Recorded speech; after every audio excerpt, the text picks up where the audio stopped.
It was the kind of night where the world feels to quiet. May 14th, 2008. You know, the kind of night where the air hums with the sound of distant wind turbines and you can hear the occasional crackle of gravel under tires.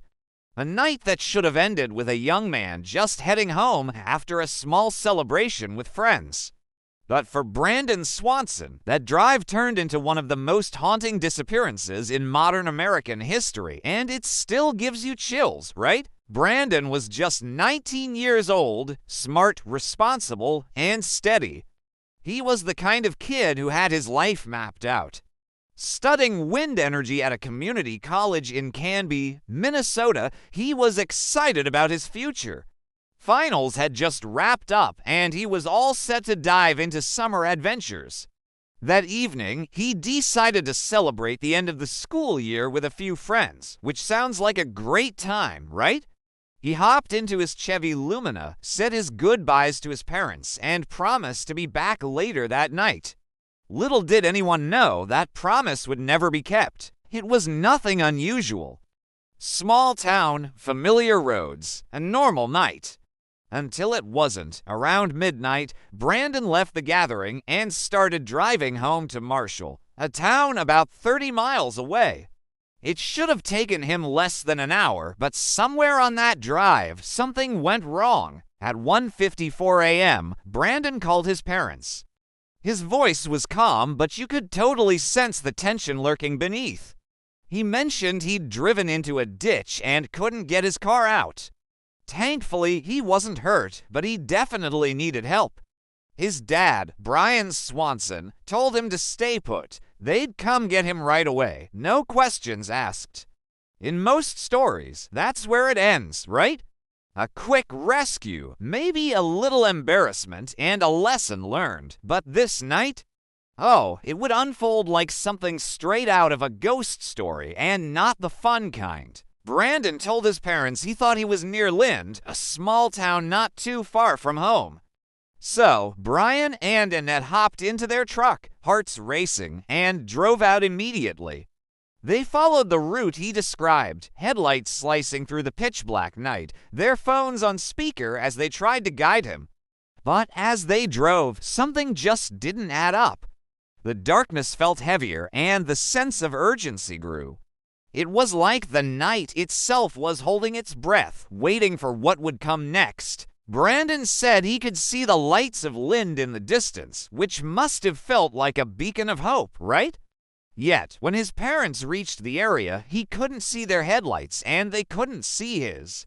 It was like they were in different worlds. They kept talking on the phone, flashing their lights, honking the horn, but nothing worked. The directions just didn't add up, and that must have been so frustrating for everyone involved. For nearly an hour, the family tried to locate each other, driving, stopping, turning around, and searching side roads. You could feel the tension building as Brandon grew increasingly frustrated. Finally, he decided to walk toward the lights he thought were Lind. His dad, wanting to help, agreed to meet him halfway, hoping that would make things easier. So, Brandon started walking, still on the phone and surprisingly calm. The call stayed connected for nearly 47 minutes as he described his surroundings. Gravel roads crunching underfoot, faint lights flickering ahead, and occasional sounds of water or rustling in the distance. It was like a scene from a movie, but this was all too real. But at 2:30 a.m., everything shifted. Brandon suddenly exclaimed, "Oh, she-T," and just like that, the line went dead.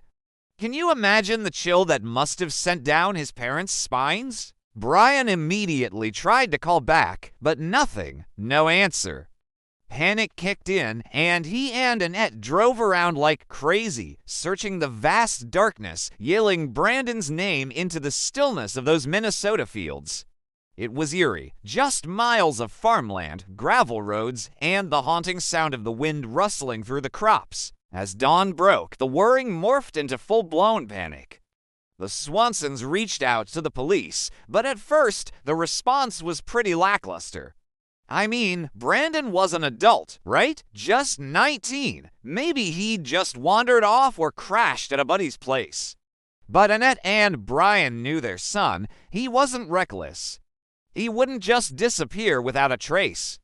They were adamant. They needed a search, and they needed it now. It took hours before deputies joined in. When they finally pinged Brandon's phone, the results shocked everyone. He hadn't been anywhere near Lind. He'd been calling from a rural area near Taunton, almost 25 miles away, in the complete opposite direction.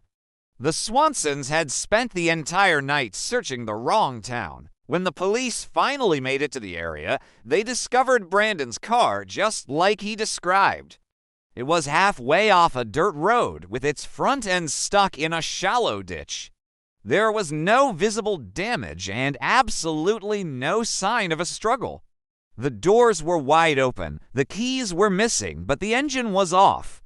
It really looked like someone had simply stepped out and started walking into the night. Search dogs were brought in, and they quickly picked up Brandon's scent leading away from the car down the gravel road and toward a nearby field. The trail continued for nearly 2 miles, winding down into a low area near the Yellow Medicine River. Then, just like that, it stopped. Can you imagine the sinking feeling? At first, searchers thought he might have fallen into the water. The terrain was steep and muddy, and the river was running high from spring rain, making it pretty treacherous. Divers were called in, and they combed through the river for days, but came up empty-handed. No shoes, no phone, no body, nothing to indicate where he had gone. Then a strange twist emerged. The dogs tracked another faint scent trail on the opposite side of the river, suggesting that Brandon might have made it across alive. But after that, the scent just vanished completely, as if he'd simply disappeared into thin air. It's baffling, right? Weeks turned into months, and the search expanded. Hundreds of volunteers joined in, farmers, police, neighbors, you name it. Helicopters, ATVs, and mounted patrols scoured every inch of that terrain. But still, there was no trace of Brandon.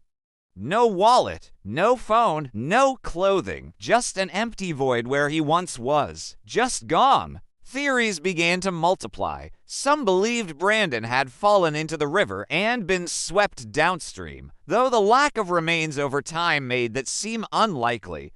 Others thought he'd succumb to exposure. May nights in Minnesota can still be freezing.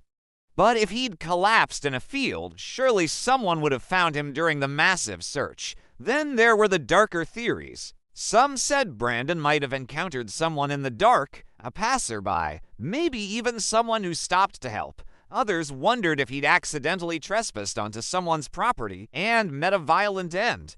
Rural Minnesota is quiet, but not without its dangers. And then there was the strangest theory of all, that Brandon's final O, *T, wasn't fear, it was shock. That he'd fallen suddenly, maybe into an open cistern, a hidden shaft, an unmarked well. Out there in the countryside, there are hundreds of old, abandoned structures, long forgotten, overgrown, impossible to find unless you knew exactly where to look. Whatever happened, it left behind no trace. 15 years later, the disappearance of Brandon Swanson remains one of the most haunting missing person cases in America. His parents never stopped searching. They still return to that stretch of farmland every May, walking the gravel roads their son once walked in the dark.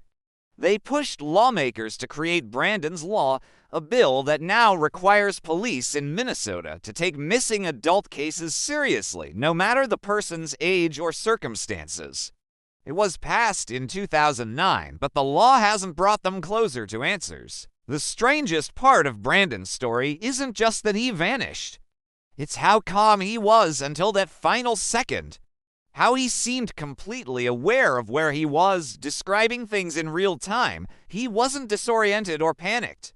Whatever he saw or heard at that last moment, it changed everything in an instant. Maybe it was a slip into water. Maybe it was a shadow moving in the dark.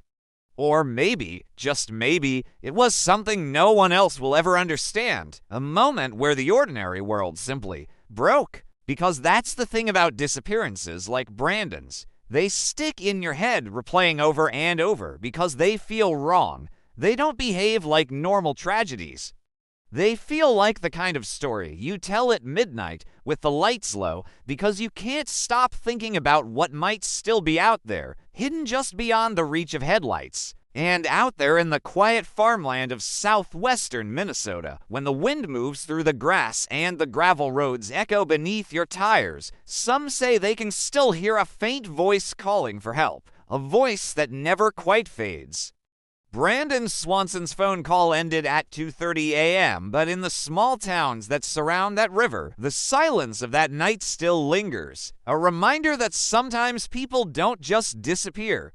They slip between the cracks of the world, leaving behind nothing but a whisper and a question that will never die.